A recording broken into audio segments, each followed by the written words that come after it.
Assalamualaikum warahmatullahi wabarakatuh.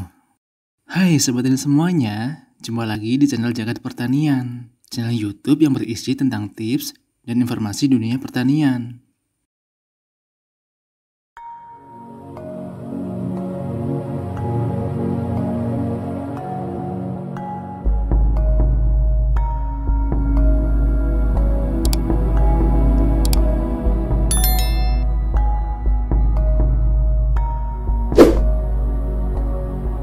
Defisiensi unsur hara kalsium ditandai dengan ujung daun termuda menjadi putih atau memutih.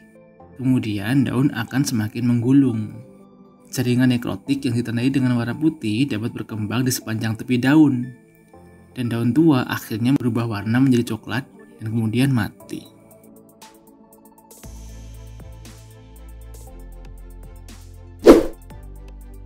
Kekurangan Fe ini sangat jarang terjadi terutama di sawah irigasi. Namun, padi yang ditanam pada lahan darat atau lahan dengan tanah yang mengandung kapur tinggi tapi rendah bahan organik bisa mengalami defisiensi unsur ini.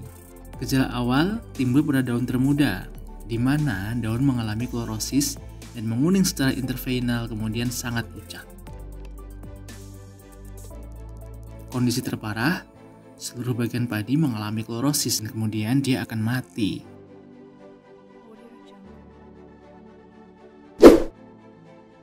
Defisiensi Mn jarang terjadi pada sawah irigasi maupun tanah hujan.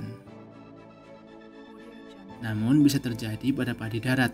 Gejala yang timbul yaitu terjadi klorosis interveinal berwarna hijau keabu-abuan yang pucat menyebar dari ujung ke pangkal daun yang diawali dari daun termuda.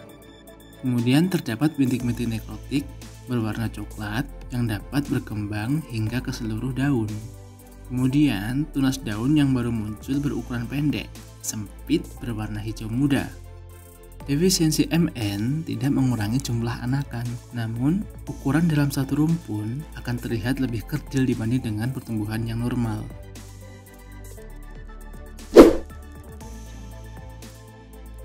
Kekurangan unsur Zn umumnya terjadi pada sawah dengan drainase yang buruk, tanah asam, tanah salin, juga tanah gambut. Gejala defisiensi Zn terlihat pada 2-4 minggu setelah tanam, yaitu ditandai dengan pertumbuhan yang tidak merata pada suatu hamparan sawah. Kemudian terdapat bercak coklat buras pada bagian atas pada daun padi yang kerdil. Daun terlihat lemah, lunglai karena kehilangan tekanan turgor. Kemudian pelepah daun mengalami klorotik terutama pada pangkal dan daun muda.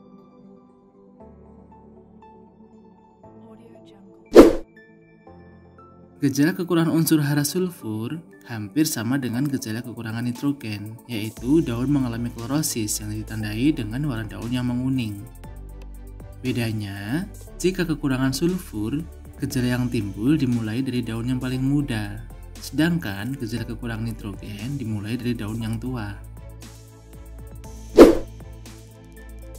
Gejala kekurangan boron yaitu ujung daun muda yang berwarna putih dan menggulung.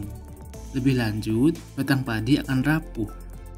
Jika padi terkena defisiensi boron selama pembentukan malai, padi bisa saja gagal menghasilkan malai. Nah, itulah gejala kekurangan atau defisiensi unsur hara yang biasa dijumpai pada tanaman padi ya sobat. Lalu bagaimana cara mencegah dan mengatasinya?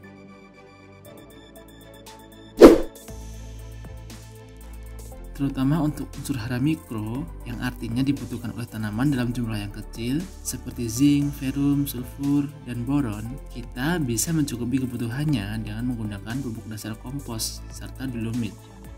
Unsur mikro terkandung dalam persentase yang cukup di dalam kompos. Kompos dapat berupa kotoran hewan atau sisa tumbuhan. Akan jauh lebih baik jika menggunakan kompos sisa jerami panen sebelum-sebelumnya. Dengan pemberian kompos, kesuburan tanah akan terjaga. Jika diperlukan pemupukan lanjutan, pupuk akan tersimpan dan terserap dengan optimal oleh tanaman. Namun, untuk tindakan antisipasi, lakukan pengontrolan tanaman sesering mungkin. Jika ditemukan salah satu gejala defisiensi yang terjadi di daun muda, segera lakukan pemupukan yang mengandung unsur hara immobile. Sebaliknya, jika ditemukan adanya gejala defisiensi unsur hara pada daun tua, maka segera lakukan pemupukan lanjutan dengan pupuk yang mengandung unsur hara mobile. Tentu saja jenis pupuk yang digunakan untuk pemupukan lanjutan harus sesuai dengan gejala yang timbul ya. Oke Sobat Tani, sampai di sini bahasan kita mengenai gejala, penyebab, dan cara mengantisipasi kekurangan unsur hara pada tanaman padi. Semoga bermanfaat, dan seperti biasa, kita tetap bisa lanjut diskusi melalui kolom komentar ya. Oke, assalamualaikum warahmatullahi wabarakatuh.